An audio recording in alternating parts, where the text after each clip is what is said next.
was going to ask you. Yeah. Do you ever find some of the brides are a little overwhelmed and you have to kind of take over? Oh, you know what? Yes. I actually had one just 2 hours ago come to my office, and, you know, her wedding's next month, actually, in a couple weeks, and she's just, you know, this is about the right time in the timeline where they're a little stressed out, everything's coming together, and they're really, you know, confused, and, you know, yeah, I mean, we really have to reassure them, you know, everything's going to be great, and she just hired me today. Her florist actually didn't work out, wasn't seeing her vision, and so they didn't go with that florist, and so she came to me like a week ago, and we consulted over the phone, and today we actually met in person, and she's just amazing and fabulous, so I'm happy for that. But yeah, I mean, brides are stressed out, they're overwhelmed, it's their big day, it has to be perfect, and we want them to feel nothing but the most important person in that day, you know. It's very important. How much time is key? I mean, it sounds like you'll step in and help somebody in distress like the you know, young bride today, but how much time is, like, perfect to call you, because you sound busy, and that's a good thing, and we're so happy for you with that. So what's a good amount of time that, you know, they should, like, call you and bring you on board and start discussing it before the big day? You know, ideally it's 6 months to a year. I've had girls book me 2 years in advance because they really want me. But, you know, this bride in particular, I happen to be available. And so if my schedule is flexible and there's availability, I'm more than willing to take on an event so last minute to definitely help that girl out, the bride. But, you know, she was actually approached by me by her wedding planner. So when there's a wedding planner involved, I actually even bend more backwards to do it because I love to have that professional relationship as well. And so that's a big factor there that, you know, I'm doing it more. A lot of the reason is because of the wedding professional who asked for my guidance. But, you know, 6 months is a good time, I think. 6 months to a year. I'm glad to hear that. And when you do have the wedding planner there, it makes everything seem smooth, it works, and it goes faster. Absolutely. And especially when the bride does have a vision in her head. You know, and they cut out the little pictures out of the magazines or, you know, whatever. And that even helps out the process also. Absolutely. Yeah. I cannot tell anybody as much as I have that it's essential to have a wedding planner. You have to have a wedding planner on your wedding day. You can't have your mom do it. You can't have your bridesmaid do it. There's just no way. To really have a successful and stress-free and flawless wedding, you have to have that professional there taking care of everything for you. So, yes. And I agree with you. And do not have a family member involved, regardless. You know, get them on a plane, send them somewhere, and say, see you later. But that's what happened at my first, no, I don't even want to go there. It was, oh, Lord have mercy. You know, and I said, okay, just smile and grin and get through it, and there you go. So that's what we did. And then the other thing, too, with the florist, a lot of the brides, they come up with these ideas, but they don't do the homework on the flowers. What is in season? Oh, yeah. How long will this particular flower or this particular tree work? Right. And the other thing, being on the DJ end of that, and with Steve Narango Jr., you know, from Nightlife, he's part of us here at KC also. And what they do is they wait to the last second to hire that DJ. This drives me absolutely bloody bunkers. They call at the last second, well, it's going to be in 2 weeks. Sorry, we're booked. What do you mean you're booked? I didn't know you had done a call. You called earlier. I wouldn't have been booked, you know, like this. But also what you have to do is figure out exactly who is going to be involved. Make your list out. And what the most important thing out of this whole list, as everybody knows, is get that gown and tuxedo first. Oh, yeah. Straight away. But you wait to the last second, and if they have to, you know, tear it apart, rebuild it, and whatever's going on, you know, they will not have the time. Do that, right? Absolutely. Now, bear with me, darling. I'm asking you, so if I mess something up, let me know, right? Okay. No, you're absolutely right. I mean, with flowers, flowers are very temperamental. I mean, the season is one thing, but also just the way they are shipped in is another. If you don't hire a professional florist who knows how to care for the flowers and prep them for the wedding day, they're going to die. Forget about it. They're going to just die on you. You know what I mean? And so a flower does have its life, but a florist can extend that life and really nurture that life for longer periods of time. And so, I mean, most of the brides, they want those beautiful spring flowers, and Yeah, that's possible in the spring, and you gotta really know your flowers to be able to recommend similar varieties for the fall or the winter. And there are, peonies. You can get the same look of a peony in the winter with a garden rose or something, So you just really need to know your flowers, know how to care for them, what to order. Just like wedding dresses, you have to order them ahead of time because they need to ship them to you. They need to get everything has its timeline. So yeah, same thing with the flowers. And only a florist will know exactly how to care for those flowers for your wedding day. Isn't it more people? I've seen that over the last few years. More people are using more and more fresh flowers. Do you still do at all with silks, or is it mostly all fresh now? I've noticed that, and I like that. Yeah. And you know what? I think the silk floral, I really try not to do silks. There's a time and place for silk flowers, but I think weddings really should just be fresh flowers. They're gorgeous, and you don't have to break the bank. You can do simple creations, simple designs without, spending so much money. And I don't think brides realize that sometimes silk flowers can just be just about the same price or more because it depends on the quality of flower you use. When we do use any silk floral at all, like for Christmas decorations or anything, we like to use really high-end flowers, really high quality silks, and those are expensive. They're almost the same as flowers. So I would just say for your wedding day, really just set that budget aside for the fresh flowers. It's just so much. It's a big difference. It sounds like you work with every budget also, right? So they bring the budget forward, and then you tell them what they could do. Yeah, if it's too low, they're going to have one. We try to accommodate as many budgets as we can, but because of our limited availability now, we have to really be a little choosy on the events we take on.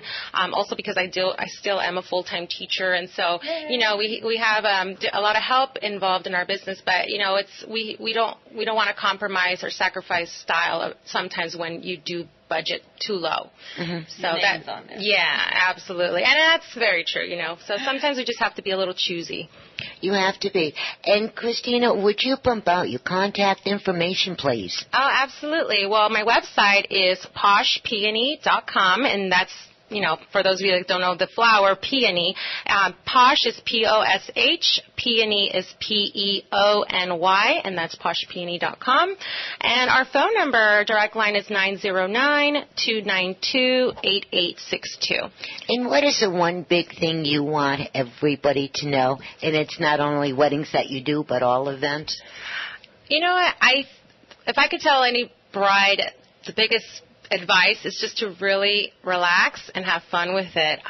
Don't stress the small things. A lot of brides get a little caught up with the details and they don't really enjoy their wedding full on because they're so stressed about the shade of pink their flowers are going to come in, or the perfect tablecloth. And so, go with it. Trust your designer. Trust your professionals that you hire. But that day, you just need to let go. You need to let the professionals do their job. Trust them enough to take over the day and just enjoy it. It's your hopefully one time only wedding, and you got to enjoy that day with your husband. So don't stress the small things.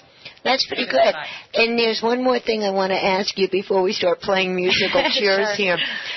You've been in the business for quite a while. You know what you're doing. I've done my homework on you, and I liked everything that I heard.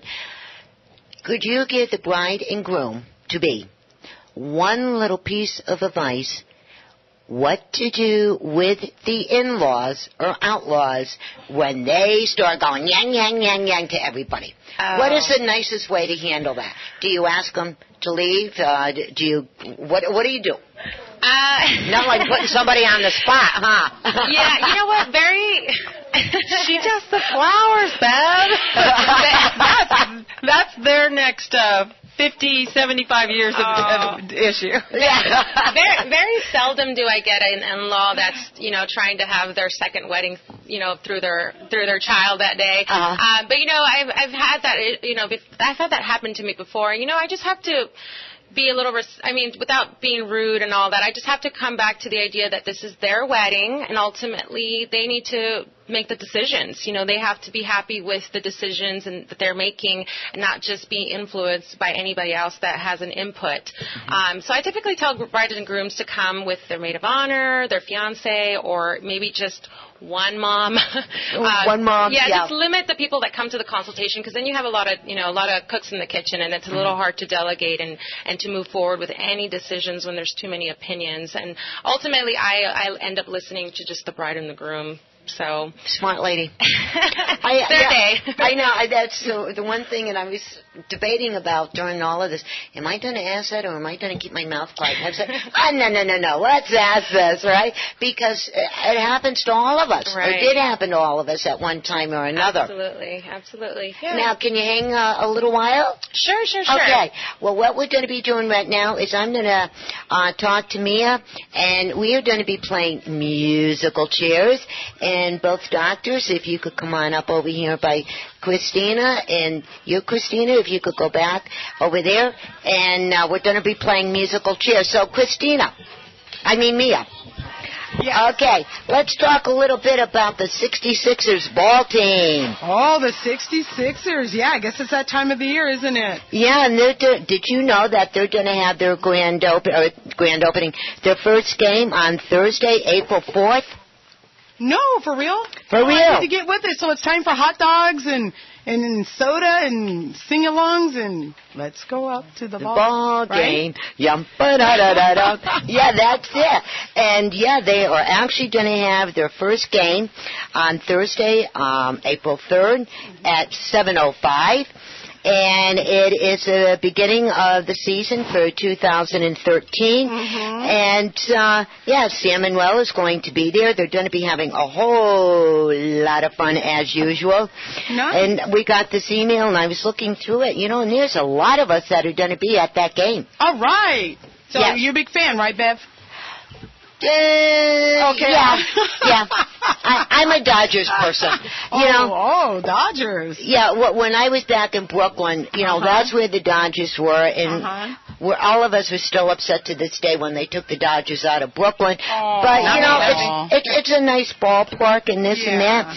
And, they're going to have the hot dogs and the soda pop. That's and the best part. Yes. Yes, and all of that. And I'll tell you what, boys and girls, if you want to get more information, just go on to the Google and push in the 66ers. Yay! And they're right here in San Bernardino on E Street. So if you have to Google them, go ahead and Google them, or just ask anybody on any corner, and they will point it out to you. All right. Yeah, and then also, you're done with musical chairs? Yeah, they were done fast, huh? Smooth. Yes. Okay. I can't wait till the Dodgers start up. And they're in spring training right now in Arizona, so people are going back and forth, all my friends, and I'm hoping we get out there maybe for Art's birthday weekend. But it's so much fun to see them in a small venue like that. Nice. Yeah, so, and they'll be opening pretty soon. So, we'll get to see our boys in blue pretty soon. Yeah, and real quick before you go on, true story. When you're up to the house, you can look in the closet and you can see it. Okay. When my brother was with us, and a long time ago, he was always big with the Dodgers and baseballs and this and that. Well, he was up in Maine, and he was out with our sister and her husband and this and that. And this guy came into the restaurant, and he had one of the original Dodger jackets. Wow. I mean, the original. And inside the lining, everybody signed it, this and that, right? So Mike was saying how much he liked it, this and that. Yes. I'm going to shorten the story up as fast as possible. Anyways, the guy gave my brother this jacket. Oh, my goodness. Yes, and then you know what happened, and so I ended up with the jacket. Oh, bad. And it's in my closet, and I think if I'm going to be there on grand opening when the Dodgers play, guess what? Goodness. I'm going to have that jacket and that ball cap on, just because. They got to have the press there just taking pictures of you. They won't even be looking at the ball players. They're going to be looking at the jacket right there, and you're going to open it up, and everybody's going to see, and they're going to ooh, and they're going to ah, and then they're going to bid for it. Yeah. What you going to do, Bev? If they start I bidding just up gotta there, go, look, honey, 1,000, but you ain't not getting it.